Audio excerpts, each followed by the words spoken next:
Hello students, welcome back. आज की class में हम retirement of a partner chapter continue करेंगे। अभी तक हमने इस चैप्टर में new profit sharing ratio, gaining ratio और गुडविल के कॉन्सेप्ट्स किए हैं। थर्ड कॉन्सेप्ट है हमारा revaluation of assets and reassessments of liabilities. इस टॉपिक के अंदर बिल्कुल भी कोई चेंज नहीं है। ये टॉपिक एकदम आइडेंटिकल है जैसा हमने किया था एडमिशन ऑफ अ पार्टनर में। तो इसके क्वेश्चंस आप खुद ट्राई कर सकते हैं और 100% आपके क्वेश्चन सारे के सारे सॉल्व हो जाएंगे, क्योंकि इस टॉपिक के अंदर बिल्कुल भी कोई भी चेंज नहीं है। एकदम वैसा ही है टॉपिक जैसा हमने किया था एडमिशन ऑफ अ पार्टनर में। नेक्स्ट हमारा टॉपिक आ जाता है adjustments of reserves, accumulated profits and losses. Again इस टॉपिक के अंदर भी कोई चेंज नहीं है। ये टॉपिक भी वैसा ही होगा जैसा हमने किया था एडमिशन ऑफ अ पार्टनर में। तो ये टॉपिक भी आप खुद 100% कर पाएंगे। और मैं रिपीट कर दूं, अगर किसी भी स्टूडेंट को रीवैल्यूएशन वाले टॉपिक में या reserves, accumulated profit and losses वाले टॉपिक में कोई भी डाउट हो तो हम लाइव क्लास में उसे कवर कर लेंगे। नेक्स्ट हमारा टॉपिक आ जाता है computation of amount due to retiring partner, कि अगर एक पार्टनर रिटायर हो रहा है तो उसका अमाउंट कैसे निकलता है, हमने उसे कितने पैसे देने हैं, हम उसके लोन अकाउंट में पैसे कैसे ट्रांसफर करते हैं, और अगर लोन अकाउंट में ट्रांसफर नहीं कर रहे तो उसे इमीडिएटली हाथों हाथ पेमेंट कैसे करते हैं। प्लस इस कॉन्सेप्ट के अंदर हम रिटायरिंग पार्टनर का लोन अकाउंट बनाना भी सीखेंगे। फिर लास्ट टॉपिक हमारा आ जाएगा एडजस्टमेंट्स ऑफ कैपिटल, जो कि हम नेक्स्ट क्लास में यानी कि नेक्स्ट वीडियो में कवर करेंगे। तो आज की ये जो पूरी क्लास है, जो पूरी वीडियो है, ये पॉइंट नंबर 5 यानी कि computation of amount due to retiring partner के ऊपर रहेगी। तो आइए क्लास शुरू करते हैं। तो आइए स्टूडेंट, सबसे पहले हम अटेम्प्ट करेंगे इलस्ट्रेशन 25। मैंने जो जो अकाउंट इसमें बनने हैं उसके परफॉर्मे पहले ही बना लिए हैं। क्वेश्चन में कहता है कि एबीसी 3 पार्टनर्स हैं, प्रॉफिट शेयरिंग रेशियो है 3:2:1। सी रिटायर हो रहा है और हमने जो सी के पैसे देने हैं वो देने हैं 30 जून 2021 पे, यानी कि बाद में देने हैं। तो जब हमने सी के पैसे बाद में देने हैं तो हम इसके पार्टनर के जो बैलेंस है यानी कि जो सी का बैलेंस है वो हम इसके लोन अकाउंट में ट्रांसफर कर देंगे।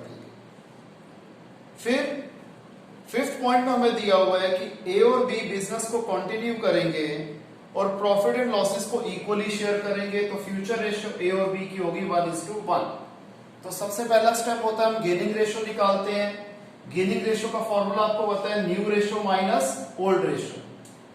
ए की न्यू रेशियो है 1/2 और ए की ओल्ड रेशियो थी 3/6।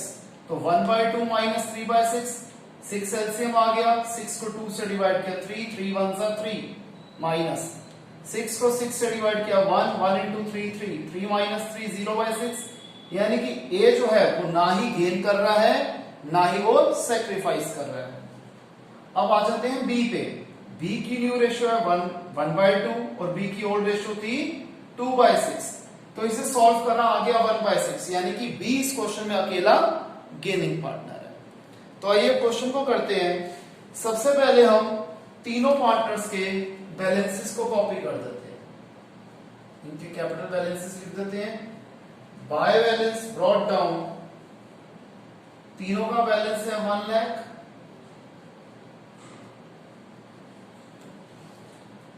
आगे provide for doubtful debts 5% on sundry debtors. Debtors थे हमारे 90,000 के, 90,000 का 5% होता है 4,500। ये हमारा नुकसान है तो रिवैल्यूएशन की डेबिट साइड पे आएगा। हमें पता है to provision for doubtful debts 4,500। इसका डबल सेकंड इफेक्ट कहां पर आएगा, बैलेंस शीट के अंदर हम लिख देंगे डेटर्स 90,000 लेस प्रोविजन 4,500 माइनस करके आ गया 85,500। फिर स्टॉक को 5% से रिड्यूस कर दो, मशीनरी को 10% से रिड्यूस कर दो, दोनों हमारे नुकसान है। इधर लिख देते हैं टू डेप्रिसिएशन ऑन स्टॉक और सेकंड है डेप्रिसिएशन ऑन मशीनरी। स्टॉक को 5% कम करना है, स्टॉक था हमारा 70,000 का, 70,000 का 5% 3,500, 70,000 में से 3,500 गया, ये आ गया 66,500, ये आ गया हमारा स्टॉक। नेक्स्ट है मशीनरी। मशीनरी का बैलेंस था 60,000, 10% डेप्रिसिएशन लगाना है, दैट इज 6,000। 60,000 में से 6,000 माइनस कर दो, ये आ गया 54,000। नेक्स्ट बिल्डिंग को रीवैल्यू करना है 1,51,000 पे। बिल्डिंग की न्यू वैल्यू क्या है 1,51,000। पुरानी वैल्यू क्या थी 1,40,000। 11,000 का हमें फायदा हो गया, तो रिवैल्यूएशन अकाउंट की क्रेडिट साइड पे लिख देंगे by buildings account. Next goodwill of the firm है 1,50,000। गुडविल ऑफ फर्म है 1,50,000। इसमें से सी का शेयर क्या है 1/6 ऑफ 1,50,000 जो कि हो गया 25,000। हम क्या करते हैं गेनिंग टू सैक्रिफाइसिंग। गेन कौन कर रहा है यहां पर बी और सैक्रिफाइस कर रहा है सी, तो जनरल एंट्री हो जाएगी B's capital account debited to C's capital account. 25,000 हमारा अमाउंट आ जाएगा। और इसको हम कैसे लिखेंगे बी में लिख देंगे to C's capital account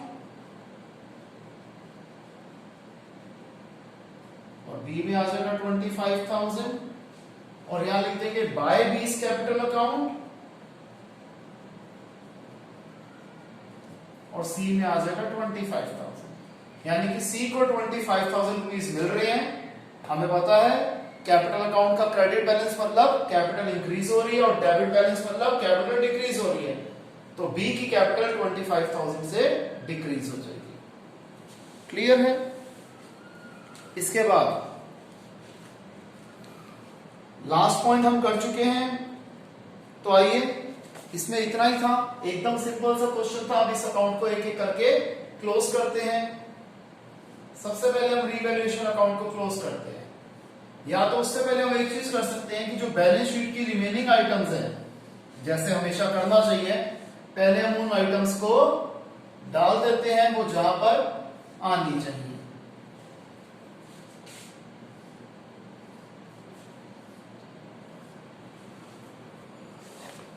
sundry debtor के बारे में कुछ नहीं कहा, वैसे का वैसा यहीं पर आ जाएगा। Sundry creditors 16,000। फिर जर्नल रिजर्व डिस्ट्रीब्यूट होगा सारे पार्टनर्स के बीच में, तो इसकी जर्नल एंट्री क्या बन जाएगी general reserve to A to B to C. General reserve है 60,000 का, ओल्ड पार्टनर्स की ओल्ड रेशो में बांटा जाता है, दैट इज 3:2:1। 30,000 20,000 एंड 10,000। तो एबीसी कैपिटल अकाउंट में हम क्या लिखेंगे बाय जनरल रिजर्व 30,000 20,000 एंड 10,000। फिर कैपिटल अकाउंट्स में हमें पता है क्या आएगा, सी तो जा रहे हैं तो ए और बी का कैपिटल अकाउंट आ जाएगा और सी का पैसा हमने लोन अकाउंट में ट्रांसफर करना है, इसलिए हम लिख देते हैं सीज लोन अकाउंट। ये साइड खत्म।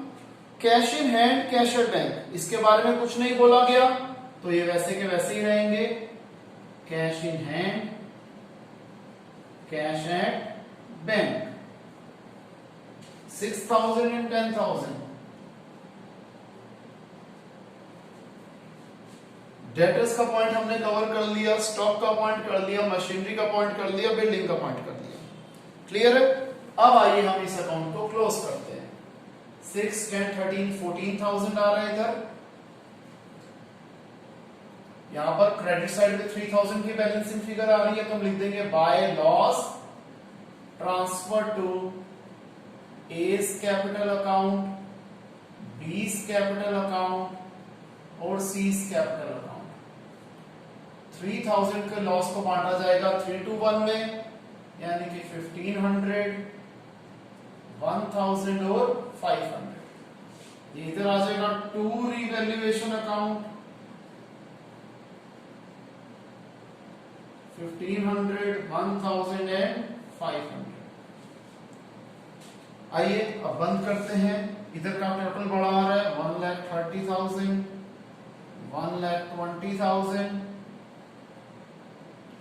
1,35,000।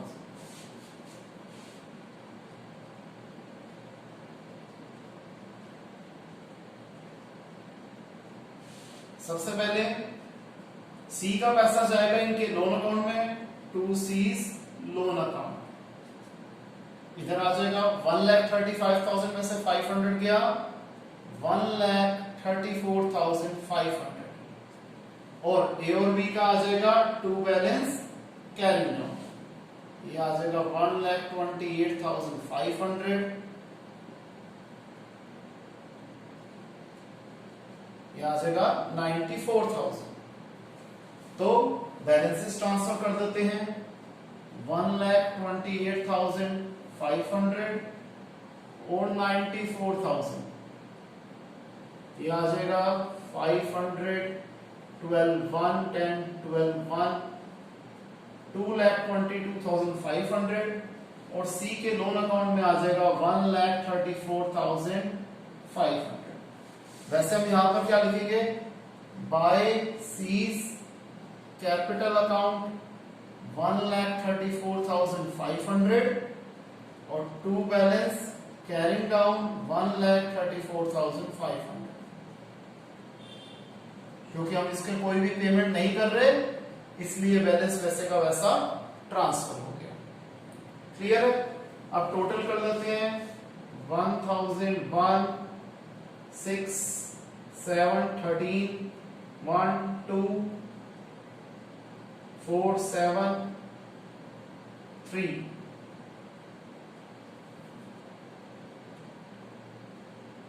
3,73,000,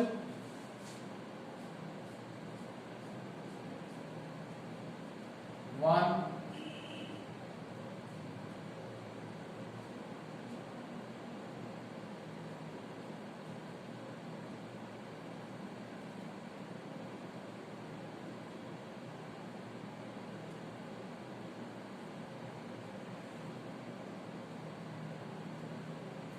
3,73,000।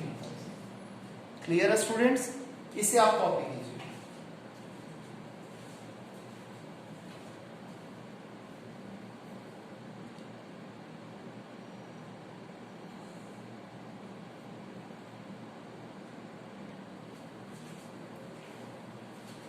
तो स्टूडेंट्स अब हम करेंगे इलस्ट्रेशन 27, जिसमें मैं आपको सिखाऊंगा कि किस तरीके से रिटायरिंग पार्टनर का लोन अकाउंट बनता है, किस तरीके से उसको इंटरेस्ट को दिखाया जाता है। तो आइए हम करते हैं इलस्ट्रेशन 27। XYZ तीन पार्टनर्स हैं, इनकी प्रॉफिट शेयरिंग रेशियो है 3:2:1। Z रिटायर हो रहा है 1 अप्रैल 2016 को, और एडजस्टमेंट्स के बाद Z का कैपिटल अकाउंट का जो क्रेडिट बैलेंस था वो था 1 लाख रुपीस। ये 1 लाख रुपीस को हमने Z को पे करना है 4 इंस्टॉलमेंट्स में विद 10% इंटरेस्ट। ठीक है जी। और जो पहली इंस्टॉलमेंट ड्यू होगी वो होगी 31 मार्च 2017 पे। हमें जेड का लोन अकाउंट बनाना है जब तक हम उसके पूरे पैसे पे नहीं कर देते, और हमारे अकाउंट्स क्लोज होते हैं 31 मार्च को हर साल। सबसे पहली बात, हमने 1 लाख रुपए को पे करना है 4 इंस्टॉलमेंट में, यानी कि हर बार जब हम पैसे उसके देंगे तो 25,000 उसमें से प्रिंसिपल कंपोनेंट होगा, प्लस जो उसका उस टाइम का इंटरेस्ट होगा उस साल का, वो हम पे करेंगे। सबसे पहले 2016 अप्रैल 1 पे जेड के लोन अकाउंट में जो हमने कैपिटल अकाउंट से बैलेंस कॉपी करा वो आया 1 लाख रुपीस। अब 1 लाख रुपीस का 10% इंटरेस्ट पूरे साल का कितना होता है? 10,000 रुपीस। तो हम इंटरेस्ट निकालेंगे 2017 मार्च 31 पे बाय इंटरेस्ट अकाउंट 10,000, और अब जो हमसे पहली पेमेंट करेंगे वो करेंगे 25,000 this principle component plus 10,000 this interest component, यानी कि हम पहली पेमेंट करेंगे 35,000 रुपीस की। कब? 31 मार्च 2017 पे। टू बैंक अकाउंट 25,000 प्लस 10,000 35,000, और फिर to balance carrying down. Total हमें पता है 1,10,000 है, 1,10,000 में से 35,000 गया, दैट इज 75,000। ये कैरिंग डाउन अगले साल का हो जाएगा ब्रॉड डाउन। अब नेक्स्ट ईयर हम 75,000 के ऊपर 10% इंटरेस्ट कैलकुलेट करेंगे पूरे साल के लिए, जो कि आ गया 7,500। क्लियर? 75,000 plus 7,500 is 82,500। अब सेकेंड ईयर जो हम उसको पेमेंट करेंगे वो करेंगे 25,000 प्रिंसिपल प्लस 7,500 इस साल का इंटरेस्ट, ये हो जाएगा 32,500।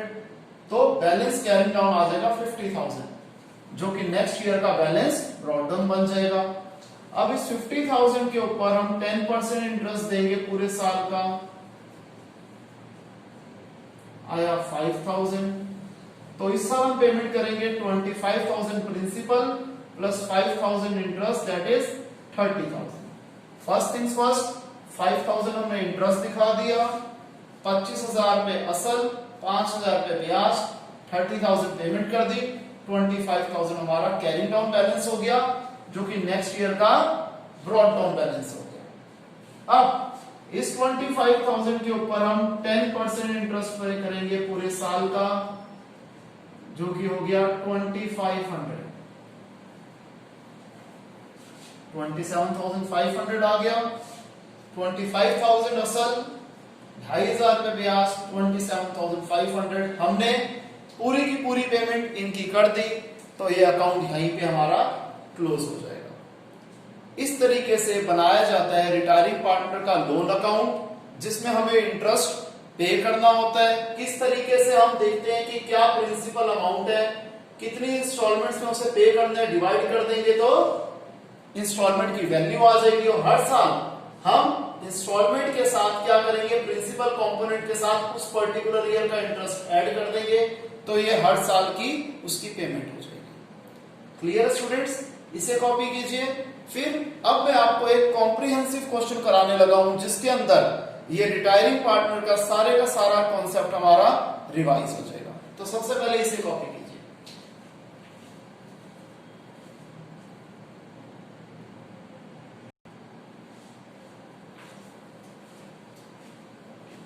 तो आइए स्टूडेंट्स, अब हम करते हैं इलस्ट्रेशन 34। मैंने इस क्वेश्चन का कुछ पार्ट पहले ही कर दिया, क्योंकि थोड़ी सी बोर्ड के ऊपर स्पेस की प्रॉब्लम रहेगी, इसलिए पहले हम यहां तक करेंगे, फिर हम रिमेनिंग क्वेश्चन कंटिन्यू करेंगे। तो सबसे पहले हमें क्वेश्चन में कहता है कि एक्स वाई जेड की प्रॉफिट शेयरिंग रेशियो है 1/2, 1/3, 1/6। इसको हम एलसीएम ले लेंगे तो आ जाएगा 3:2:1, यानी कि एक्स वाई जेड की रेशियो है 3:2:1। ठीक है जी। अब इस क्वेश्चन के हमें कुछ नहीं बताया गया कि जैसे z रिटायर हो रहा है तो x और y की न्यू रेशियो क्या होगी, अगर न्यू रेशो नहीं पता तो हमें गेनिंग रेशो भी नहीं दे रखा, ना ही हमें गेनिंग पार्ट दे रखा है। तो इस क्वेश्चन में एक्स और वाई की न्यू रेशो भी 3:2 होगी और गेनिंग रेशो भी 3:2 होगी, because nothing is mentioned in the question. Clear? आगे हमें कहता है कि गुडविल ऑफ द फर्म है 3 lakh rupees. Goodwill of the firm है 3 लाख रुपीस, तो Z का शेयर क्या हो जाएगा 1/6 ऑफ 3 लाख, दैट इज 50,000। हम जनरल एंट्री क्या करते हैं, गेनिंग टू सैक्रिफाइसिंग। गेनिंग कौन है, एक्स और वाई, सैक्रिफाइसिंग पार्टनर कौन है, Z। तो 50,000 हमने Z के अकाउंट में लिख दिए और एक्स और वाई 3:2 यानी कि 30,000 और 20,000 में इसे कंट्रीब्यूट करेंगे। तो हम एक्स और वाई की कैपिटल अकाउंट में लिख देंगे टू Z's कैपिटल अकाउंट कितना 30,000 एंड 20,000, और Z के अकाउंट में लिख देंगे बाय X कैपिटल अकाउंट और बाय Y's कैपिटल अकाउंट, और Z में आ जाएगा 30,000 एंड 20,000। यहां तक क्लियर है? इसके बाद हम पहले दो डिस्ट्रीब्यूटेबल आइटम जो हमें एसेट साइड पे दे रखी है, दैट इज एडवर्टीजमेंट सस्पेंस और गुडविल, इन दोनों की भी जनरल एंट्री कर लेते हैं। क्या कर देंगे गुडविल की, old partners capital account to goodwill, old sacrificing ratio में इसी तरीके से old partners capital account to advertisement suspense, इसे भी हमने ओल्ड प्रॉफिट शेयरिंग रेशो में बांट दिया। अब इसे हम कैसे लिखेंगे, XYZ में लिखेंगे टू गुडविल अकाउंट, ये आ जाएगा 30,000, 20,000 और 10,000, और फिर आ जाएगा टू एडवर्टीजमेंट सस्पेंस, ये आ जाएगा 18,000, 12,000 एंड 6,000। क्लियर है? अब पॉइंट नंबर सेकंड करने से पहले, अच्छा हमने सबसे पहले कैपिटल अकाउंट के बैलेंसेस कॉपी कर दिए थे।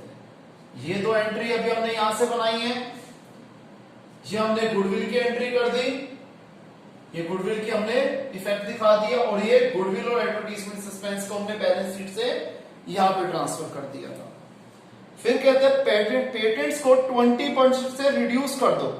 पेटेंट्स की वैल्यू थी 1 लाख, 20% से रिड्यूस करना है। 1 लाख का 20% होता 20,000, 20,000 पेटेंट्स की वैल्यू कम हो गई, और 1 लाख में से 20,000 गया, पेटेंट्स की वैल्यू आ गई 80,000। फिर मशीनरी को ले आओ 90% तक, यानी कि 10% मशीनरी की वैल्यू कम कर दो। मशीनरी थी 5 लाख रुपीस की, 10% कम कर दो, 50,000 कम कर दो, 5 लाख में से 50,000 गया, ये आ गया 4,50,000। फिर प्रोविजन फॉर डाउटफुल डेट्स हमने 6% मेंटेन करना है। डेटर्स हैं 4 लाख रुपीस के, 4 लाख का 6% 24,000, 24,000 में से 20,000 का प्रोविजन ऑलरेडी मेंटेन्ड है, तो हम 4,000 रुपए का प्रोविजन और बना लेंगे, और टोटल प्रोविजन 24,000 का हो गया। तो 4 लाख में से 24,000 गया, दैट इज 3,76,000। अब एक काम करिए, सबसे पहले आप यहां तक क्वेश्चन को कॉपी कर लीजिए, क्योंकि मेरे को अभी ये स्पेस चाहिए होगी, तो मैं ये वाला पार्ट रब कर दूंगा, ये वाला पार्ट रब कर दूंगा, ताकि हम क्वेश्चन को फिर आगे ढंग से कंटिन्यू कर पाए। ठीक है स्टूडेंट्स, पहले यहां तक कॉपी कीजिए।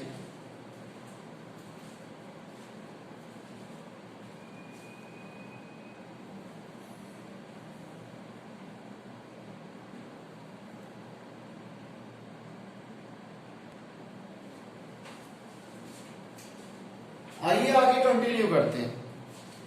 इसके बाद हमें क्वेश्चन में कह रहा है कि liability for workman compensation reserve हमने 60,000 की क्रिएट करनी है, जबकि WCR के अंदर कितने पैसे पड़े हुए हैं, 1,20,000 पड़े हुए हैं। तो हम लिखेंगे WCR debited 1,20,000 to liability for workman 60,000, और बचे हुए 60,000 को मार देंगे X, Y और Z में, उनकी ओल्ड PSR यानी कि 3:2:1 में, तो 1,20,000 में से 60,000 गया, आ गया 60,000। 60,000 का 3:1 30,000, 20,000 और 10,000। अब इसे हम कैसे लिखेंगे? लायबिलिटी साइड पे आ जाएगा, लायबिलिटी फॉर वर्कमैन कितनी है? 60,000 रुपीज। और यहां XYZ कैपिटल अकाउंट में लिख देंगे बाय WCR 30,000, 20,000 एंड 10,000। क्लियर है स्टूडेंट्स? आगे देखते हैं।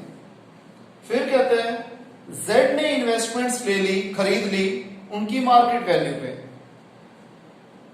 इन्वेस्टमेंट की बुक वैल्यू थी 1,50,000 और मार्केट वैल्यू है 1,76,000। पहली बात 26,000 का फायदा हो रहा है, ये हमने लिख लिया रिवैल्यूएशन की क्रेडिट साइड पे। अब ये इन्वेस्टमेंट 1,76,000 पे किसने खरीद ली है? Z ने ले लिए, तो हम लिख देंगे टू इन्वेस्टमेंट्स अकाउंट और Z में आ जाएगा 1,76,000। और हम बैलेंस शीट में इन्वेस्टमेंट्स को नहीं लिखेंगे क्योंकि इन्वेस्टमेंट Z ने खरीद ली है। ठीक है जी। फिर हमें कहते हैं कि जो Z का पैसा देना है 50% देना है रिटायरमेंट पे, फिर जो रह गया उसका 50%, देखिए टोटल होता है 100, 50% देना है रिटायरमेंट पे, 50% रह गया, इसका 50% का 50% होता है 25%। ये देना है कब? 1 साल बाद, यानी कि लोन अकाउंट पे ट्रांसफर कर देंगे। और बचा हुआ 25% है, इसका हमने दे देना है एक बिल ऑफ एक्सचेंज यानी कि बिल्स पेबल। क्लियर है? ये इस क्वेश्चन में यूनिक बात थी कि जो टोटल पैसा हमने देना था रिटायरिंग पार्टनर का 50% इमीडिएटली दे देंगे, जो रिमेनिंग 50 रह जाएगा उसका आधा यानी कि 25% देंगे लोन पे कुछ साल बाद, और एक हम दे देंगे उसे बिल पेबल। तो ये चीज पहले ही आपको बता देता हूं, यहां पर हम लिखेंगे ऐसे टू कैश अकाउंट, जो रिटायरिंग पार्टनर है मिस्टर Z, उनको हम कुछ पेमेंट अभी कर देंगे। फिर टू Z's लोन अकाउंट, कुछ पैसा उनके लोन अकाउंट में ट्रांसफर करेंगे। फिर हम उन्हें दे देंगे बिल पेएबल यहां पर, और बाकी सब पार्टनर्स का हो जाएगा टू बैलेंस कैरिंग डाउन। तो ये ऐसे हम इसकी इस क्वेश्चन में इस पॉइंट की ट्रीटमेंट ऐसे की जाएगी। फिगर्स अभी कैसे आएंगे अभी आपको बता देता हूं। इसी तरीके से यहां पर भी हम पहले लिख लेते हैं कैपिटल अकाउंट्स किसके आएंगे? X और Y के। Z का लोन अकाउंट आएगा, एक बिल पेएबल अकाउंट आएगा। ठीक है जी, Z लोन अकाउंट और बिल पेएबल ये आ जाएगा। अब एक चीज जो हमने अभी तक नहीं करी कि ये लॉस की हमने एंट्री यहां पर ट्रांसफर कर दी थी to revaluation account 24,000, 16,000 and 8,000।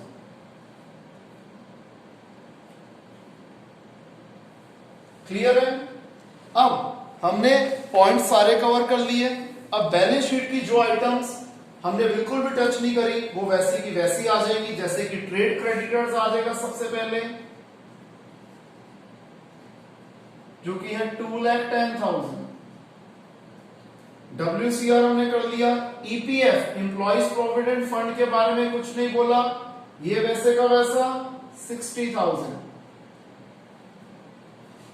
IFR investment fluctuation reserve, इसके बारे में कुछ नहीं कहा गया था क्योंकि ऑलरेडी इन्वेस्टमेंट की वैल्यू बढ़ रही थी, तो ये भी इधर आ जाएंगी बाय IFR। कैसे लिखेंगे? IFR to X capital account to Y's capital account to Z's capital account. IFR में कितना अमाउंट है जी? 60,000 रुपीज है। इसे हमने बांटना है 3:2:1 में, दैट इज 30,000, 20,000 एंड 10,000। तो आ जाएगा अगेन 30,000, 20,000 एंड 10,000। क्लियर है? ये वाली चीज रब कर दूं, कंफ्यूजन क्रिएट ना हो ताकि। अच्छा जी, आगे देखते हैं। कैपिटल अकाउंट के हमने बैलेंसेस लिख दिए थे। कैश एट बैंक, तो हमें यहां पर हम एक बैंक अकाउंट भी बना लेते हैं। जैसे मैंने यहां पेमेंट में कैश लिखा था, इसकी जगह मैं लिख देता हूं टू बैंक अकाउंट। अब मैं बैंक अकाउंट बनाने मेरे को अगेन स्पेस चाहिए, तो सबसे पहले जितना मैंने अभी तक क्वेश्चन कर दिया, आप इतना कॉपी कर दीजिए, फिर हम इस क्वेश्चन को आगे कंटिन्यू करते हैं। अभी मैं ये वाली चीज इरेज करूंगा, तो सबसे पहले आप ये कॉपी कर दो, और जो remaining part of the question जितना मैंने अभी किया था वो भी कर दीजिए।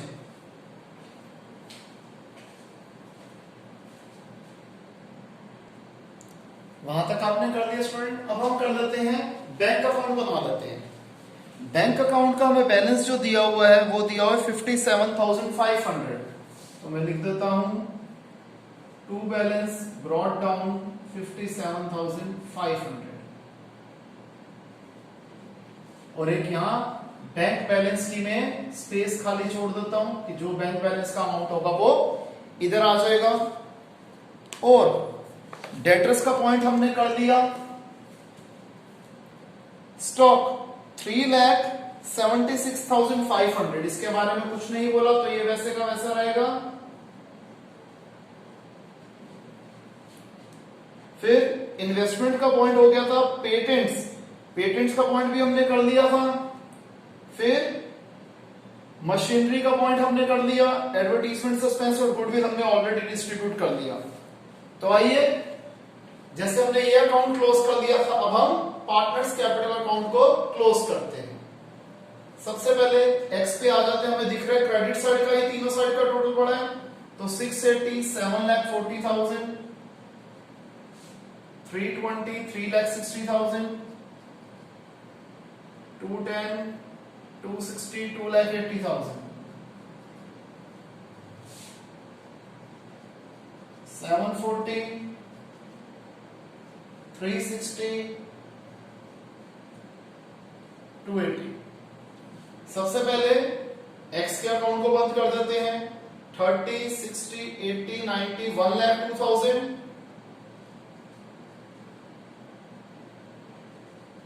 6,38,000, फिर 20, 40, 68,